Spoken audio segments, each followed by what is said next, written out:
Yes, start streaming. Yes. Your event is starting. Right, hello everyone and welcome to Shooting the Shit episode 143? Yes, 143. I hope that's right. I've got a flashback of seeing this before. If it's not right, I'll change it later. That's what I'll do. If it's not right, I'll change it later. I'm pretty sure I'm right about this one though, so everything should be good. What have I got for today? Right. What did I have? I don't know. Oh, something's happened. What have I done?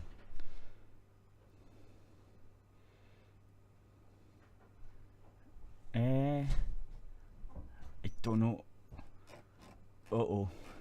I'll have to check that shit later. I just looked at my notifications and there's like 21. I don't know what's going on. Something's happening. Right, what have I got? Things. Okay.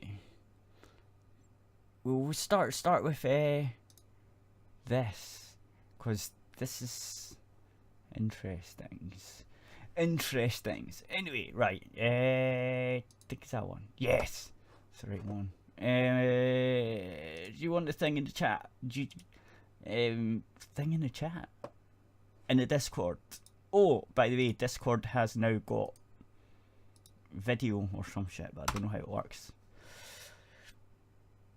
So there's the loot box thing. I think, did I put it in general? I put it in general. What a dickhead. Okay, it's in the right one this time.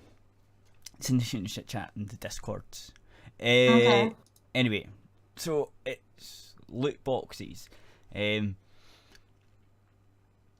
Remember talking about the Middle-earth Shadow of War, the Lord of the Rings game that they put some DLC in for the guy that got cancer and died or something. Do you remember that one? Right, the game's still not out yet, but it's getting in shit this time again for loot boxes in the game, right? Now, seemingly you have to get past section or episode 4 of the game, or section 4 or whatever type of way the game's split up. So say the last one, say I think there's 4 sections, I'm not sure, I didn't look it up, but anyway, it's the 4th section. To get past the 4th section, seemingly you need a certain thing that you can only get out of loot boxes. That was going about, but I don't know. Anyway, there was a lot of shit going about it. So, but this article sort of tries to clear it up. I don't know how honest it is. It is games journalists, you know what they're like. So Yeah.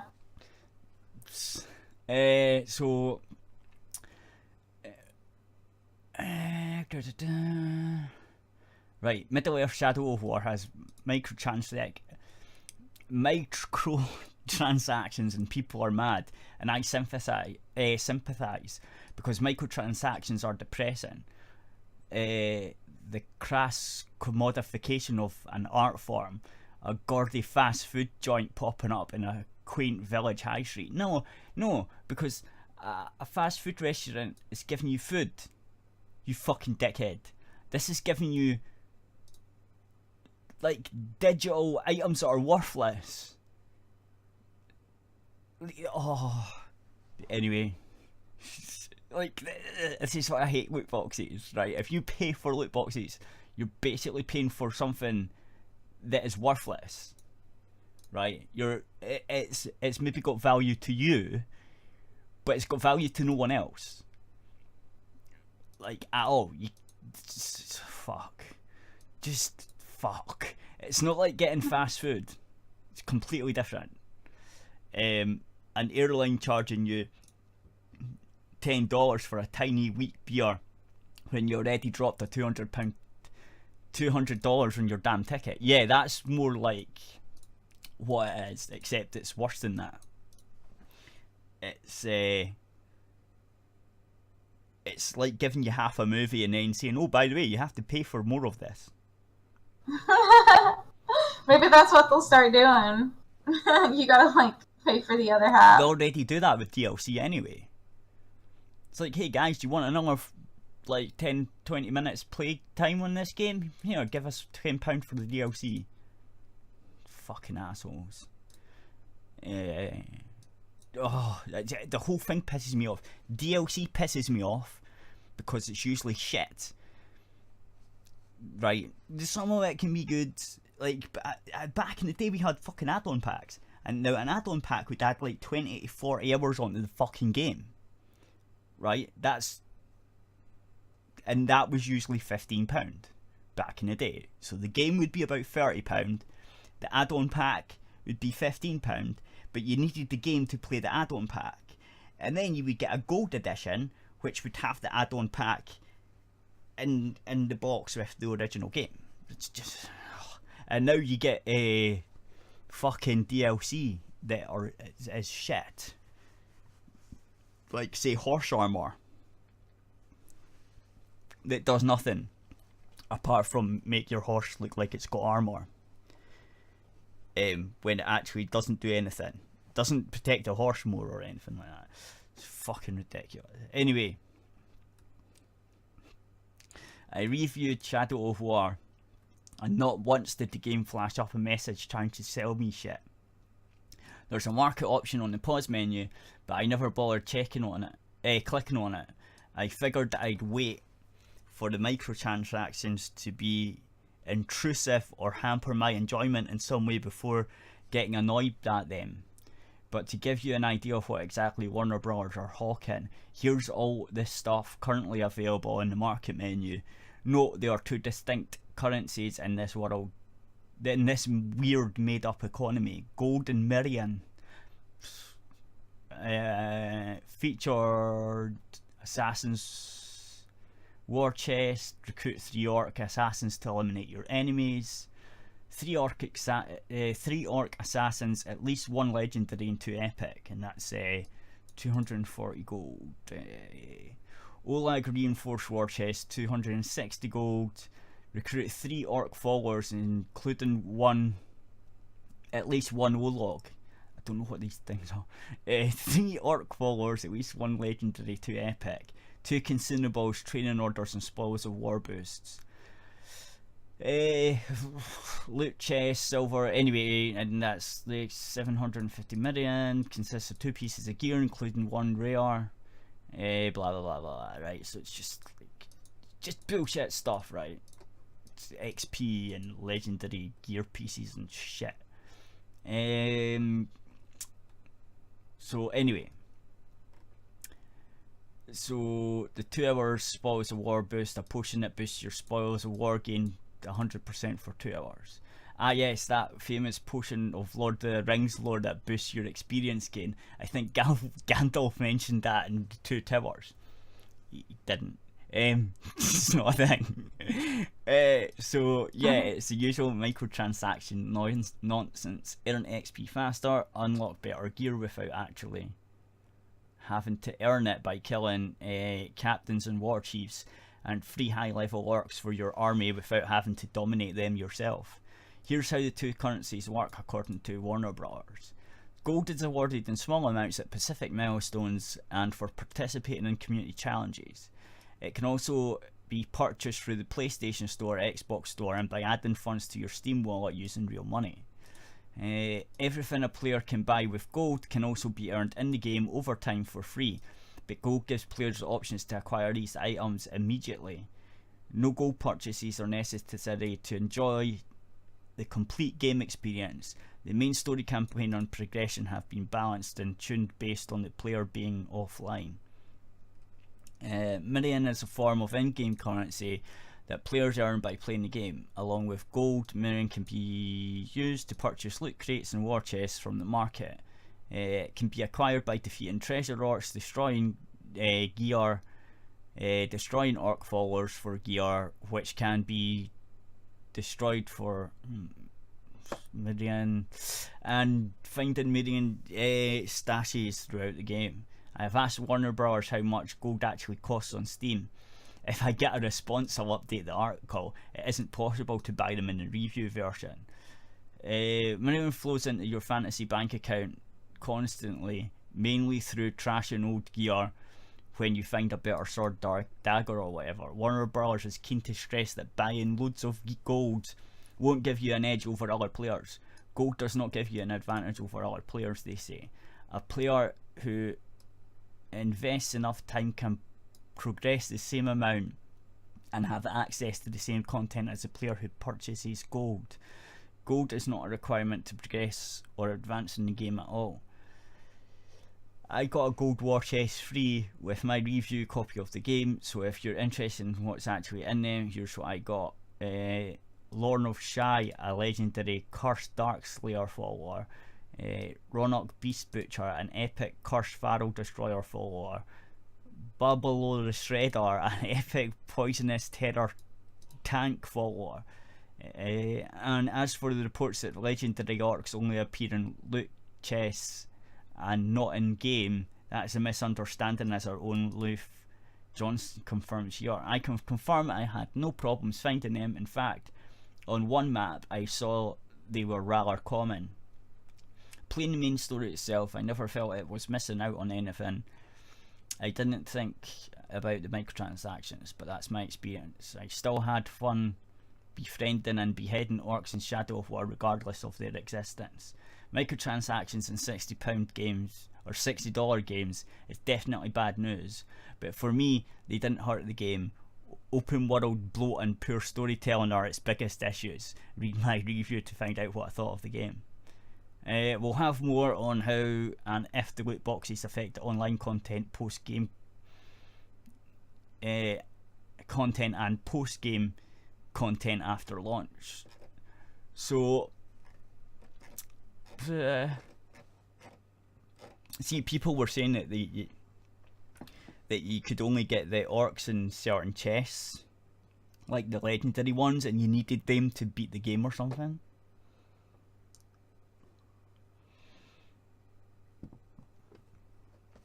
So I don't know, but that's what's been going on that shit. What do I know? I can't remember. I don't know. Right. Next thing, what was it? I never got through that fast. Oh, I did a bit. Right. Do that. Yay. While I fix my thing. What's up next? What's next?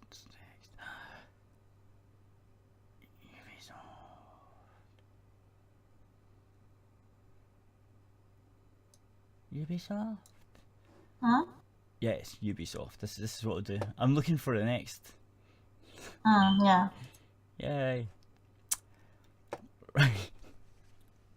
Editorial. Ubisoft boss.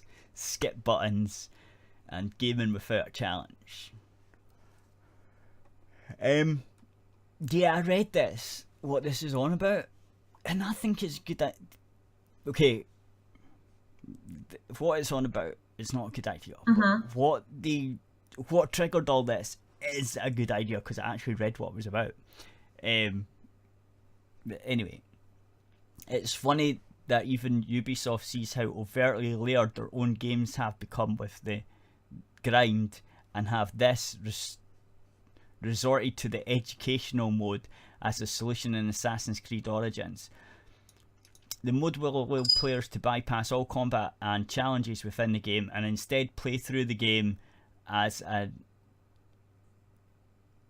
edutainment title, simply going around exploring locations, learning about history, and going on what basically amounts to a virtual tour of Egypt. That sounds interesting. That's what I think.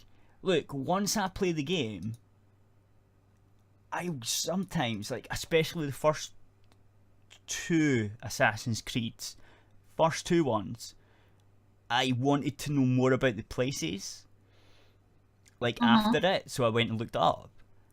Right, but if it's going to do it for me, that's fucking brilliant.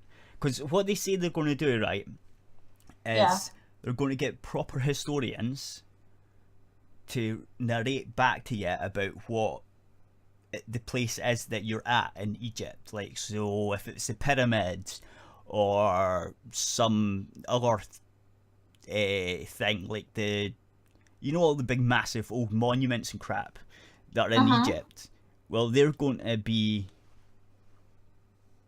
like, well, that. So if you see that in the game, if you're in this education mode, basically what they've went and done is they've got historians to talk you through it. That sounds, actually, I think I would really like that. Right? It's just an extra mode. It's not it's not the game. It's an extra mode. It's not that they've took out, like, you can't play this and play through the actual game. It's like it's a separate mode. So it's not like what this guy's saying it is. It's like, I don't, like something that you would do after playing the game. You can learn like history about history, and you could jump out. Obviously, you're going to be able to jump around, but there's no bad guys there, so you're able to do all the same shit. Apart from there's no bad guys about to get in your way when you're trying to run from place to place. Like, I think it sounds interesting. I do too. It's definitely something I would have done in the first 2 or 3 Assassin's Creed games. Actually, maybe not 3. 3 was shit. I never played any of the Assassin's Creeds. My mom did. She played like the first couple, but then I think she got bored.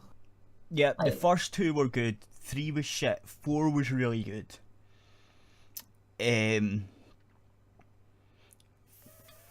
5 was sort of okay-ish.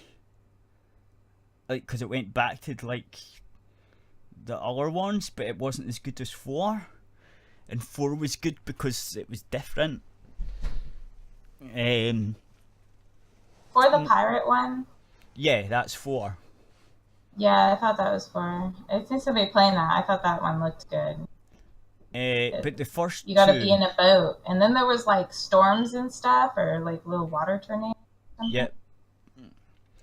And shit. The first 2 were really good though, like for their time.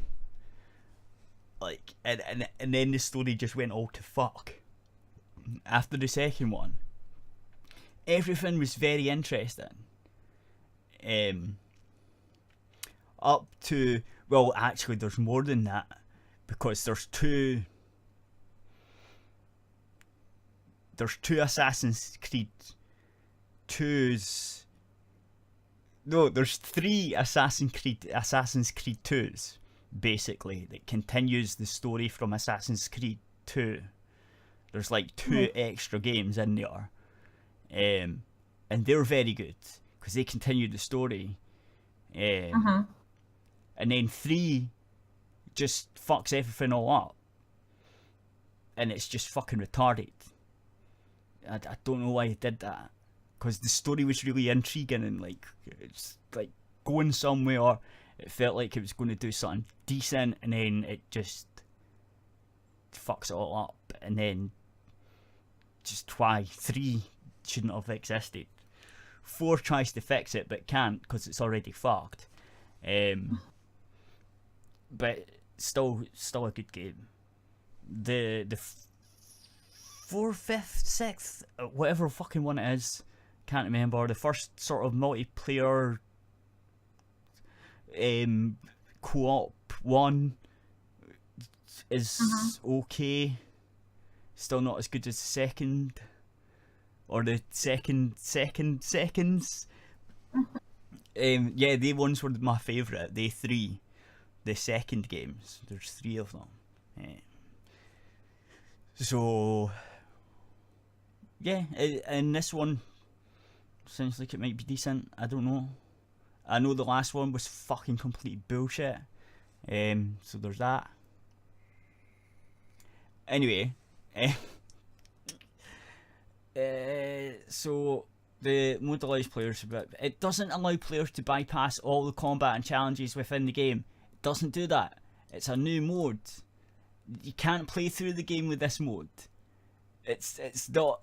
Oh, you won't get like the game's story in that mode. Obviously, I can't see how you would do that. Because I mean, who's the bad guy, right? It's just for running around and exploring and learning. Yeah, I think that's what it is. I don't think it's anything to do with the actual game. So I don't think you can bypass the combat and challenges within the game. Yeah, how I understood it and how you explained it, it was running around and learning things.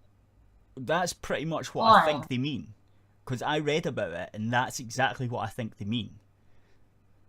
Like, they mean it's different modes, and I don't think it's got anything to do with the game at all. At least that's what I read when I read about it.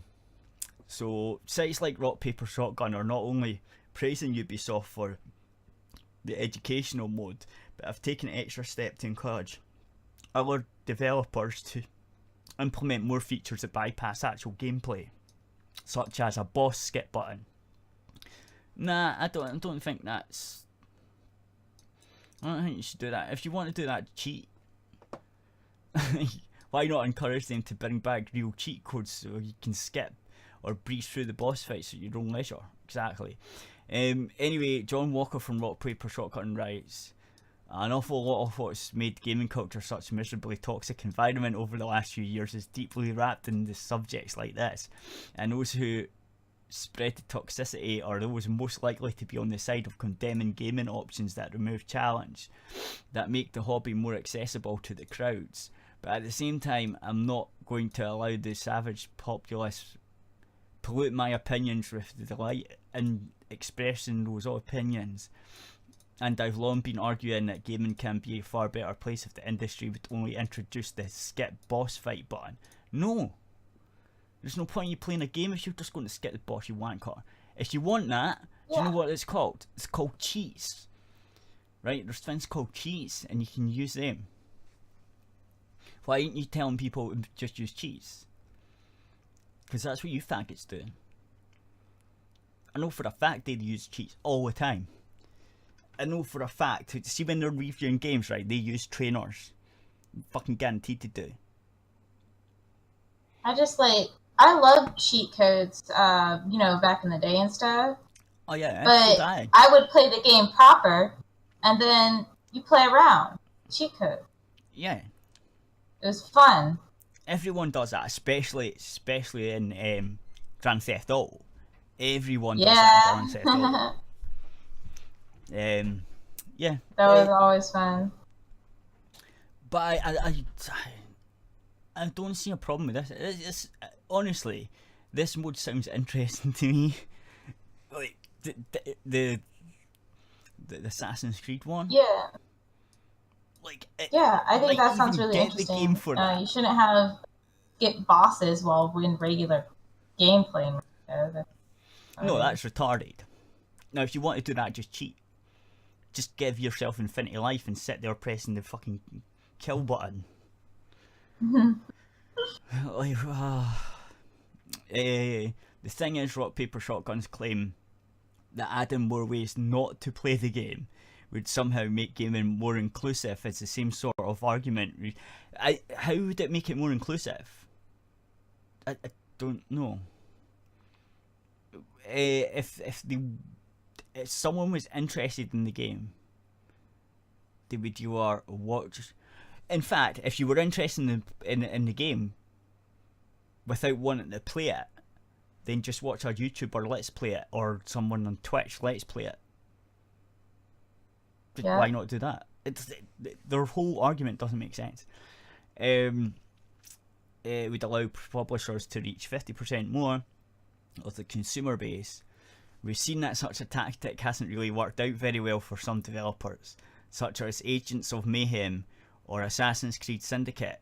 In our cases, Horizon Zero Dawn, the game hasn't sold any more than The Legend of Zelda Breath of the Wild. Well, that's because... Why would it? I don't understand. The later of which stars a male character. For fuck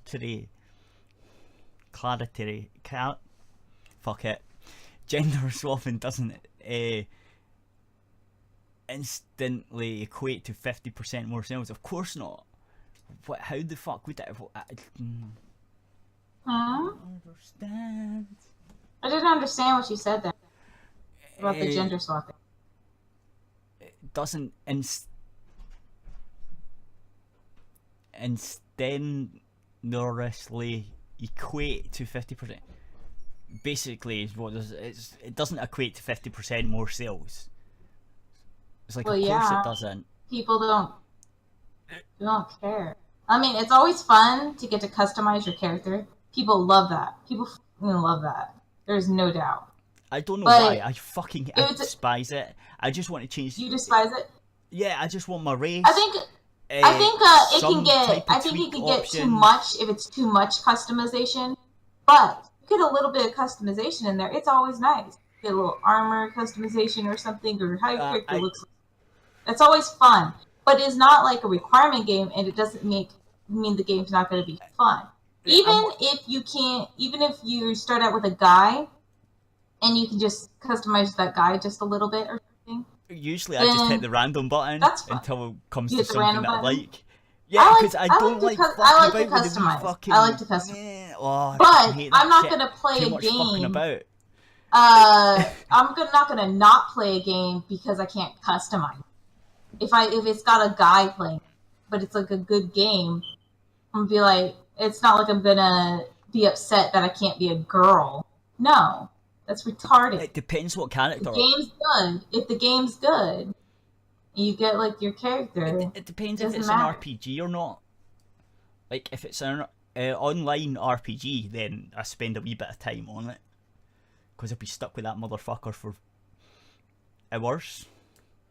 Yeah. Or years, right? But if it's like a single player game, I just hit the random button. I don't give a shit. Even in single player games, I like a little bit of customization. Like in the Pokemon games, something that I love in the Pokemon games, but I would still play them even if they didn't have them. Well, they didn't have it at the start. An added little feature.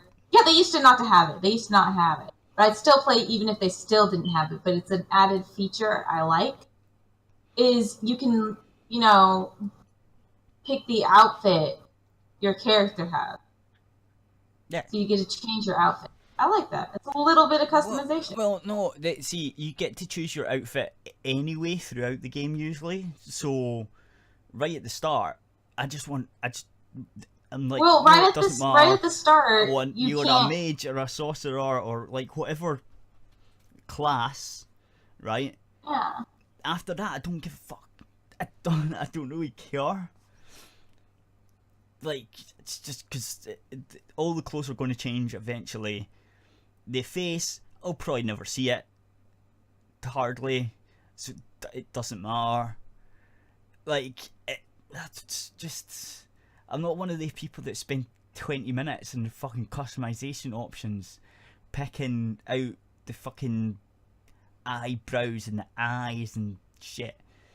Like, Pokemon does not get that into it. Yeah, no, that's what I mean. Motherfuckers spend hours in there, and sometimes I think customization could be too much. Like, where I would get like exasperated if it's like I just want to get to the game, but I like at least a little bit of customization stuff. It's just something. It's just an added feature that I think is fun in game. I like to customize. But it is not a requirement, and it's not going to deter me from a game, and it's not going to make me buy a game. Just because your game has customization doesn't mean I'm going to get it. Yeah, that's not the gaming component. That's not what I'm really looking. The game logic applies to throwing in casual features like a boss skip button. Sure, game developers could add the feature, Some games have already done this. Castlevania Lords of the Shadow allowing you to skip puzzles entirely, or Resident Evil 6 allowing you to mostly skip through the cinematic QTEs. Yes, please skip through the QTEs. They're fucking awful. I fucking hate that. If you miss the quick time event, you got to press this button at exact minute, or you press the wrong one, you're like, oh fuck, and then your character dies, and then you have to redo it again, and you fuck it up again, you have to watch the same shit again and again. It's fuck you guys for that shit. Just no, I fucking despise QTEs. They're really bad. Whoever come up with them should get killed. What does that stand for? I don't know. Quick time event. Oh. Do you know the things that pop up on your screen? You have to press the button quick, and if you don't press the right combo of buttons, or you hit the wrong button, it kills you instantly. Them. Yeah, I know what you're talking about now. Fucking hate these things. There was one, I can't remember what game it was, but I kept fucking it up at the last bit as well. So I went through all of it right until the last bit, fucked it up. Kept doing it over and over again. Fuck. I was getting fucking mad. I had seen that sequence about 50 fucking times, and I was going fucking mental. It's the only thing that gets me mad, is that, because you keep having to see it. Like, if it was being killed normally, right, I wouldn't really care, but it's going through the same sequence of events over and over and over again. It's just like, no, can't. It's a form of torture. Yeah, I don't like it. I fucking hate them. I despise QTEs. Yeah. It's don't have these things. Allowing you to skip them is very, very good. Like, yes, if you're going to have them, fucking let me have a skip button if you fuck it up twice or something, so I don't have to go through that shit again. The thing is, adding in these options don't magically make casuals want to play the games. No, people that want to play games are already playing them. People that don't want to play games don't play games. It's just not a thing. Don't know why people don't get this. But it seems silly to harnage about the necessity of a feature to make people feel at ease with the way they want to play for something that is inherent to the gameplay experience. Rock, Paper, Shotgun's argument is twofold though. The second half of the argument is that people should be able to play as they want. In 2009 I suggested that it was daft I'm not able to skip ahead while playing a game like I could in a film, book or TV show. No. They're all like things that you don't play. Like... Wait. Who's skipping books and TV shows? How do you know what happens? How do you know why something happens? Then you know what happens. What does he do? Does he just like when he's like, you can just skip a book. You don't just skip a book. What kind of degenerate just skips a book? You could just skip a book.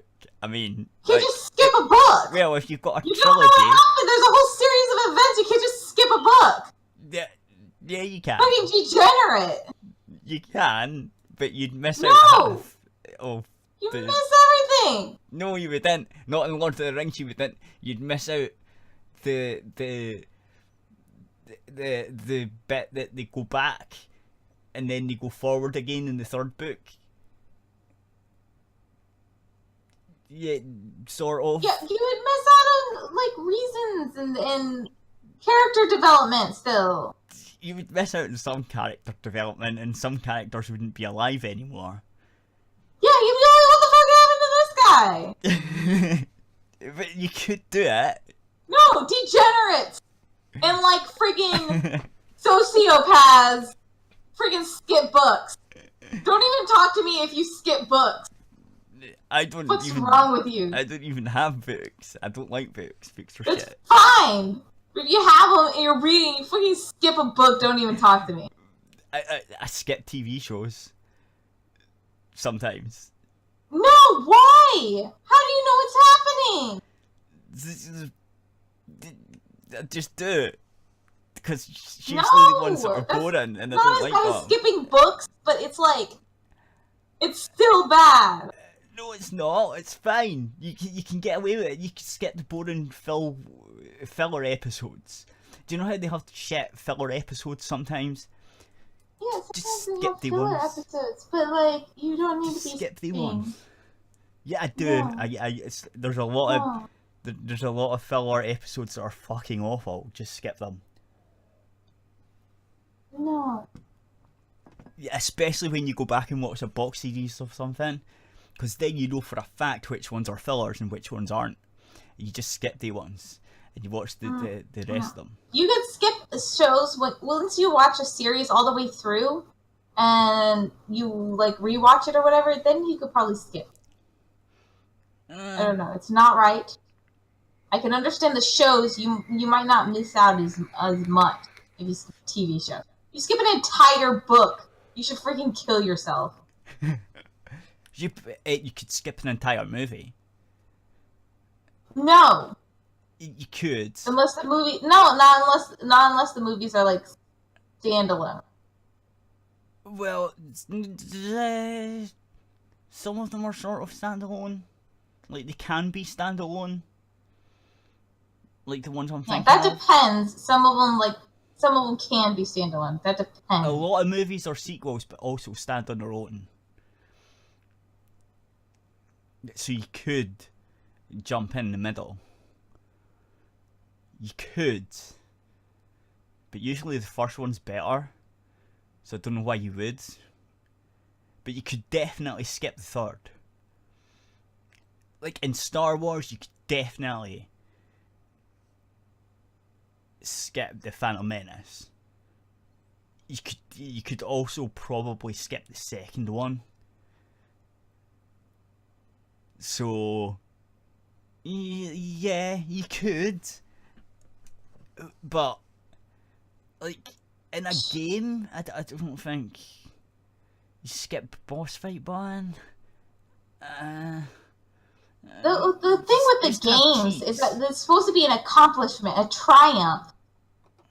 You know? But something to overcome. Thing, right? Like, what's the point of even playing the game? Exactly. What's the point? The whole point of having a game and playing it is to actually play it. And if you're just skipping crap, you're not playing it. Right. You're doing the opposite of what the point of owning this game is. Yeah, no. Anyway, for the TV shows and things, you're a passenger, not a participant. Yeah, that's the difference. You're basically, you have to sit through. I don't care what else this guy has to say. He skips books, so he should freaking No, burn this in hell is and not step this on a guy. Lego. That's the rock paper shotgun guy that he's talking about. Yeah, well, he needs to step on a Lego. Yeah, well, he writes for rock paper shotgun. So maybe. Well, he needs to step on Lego. That whole I rock hope paper there are shotgun so many website needs Legos to. in his future. Well, that whole site needs to be doing that. To be fair, it's like games are different because you're active, your choices matter, your skills matter. Without choices or skill, then the challenge is lost. I went on a rant because I was upset about the book skipping. Yeah. But I have to go do dinner now. Okay, I'll try and finish this off. Maybe. Right, so actually I may as well stop the YouTube. So yeah, bye YouTubes, because so go to aerithradio.co.uk to listen to the rest of this. I'll be up on Tuesday, or you can get it right now, well tonight after the show's done. If you click on the Patreon link, and the details are in there. It's like $1 a month, you get your show straight away. And if not, it goes up on Tuesday. Usually.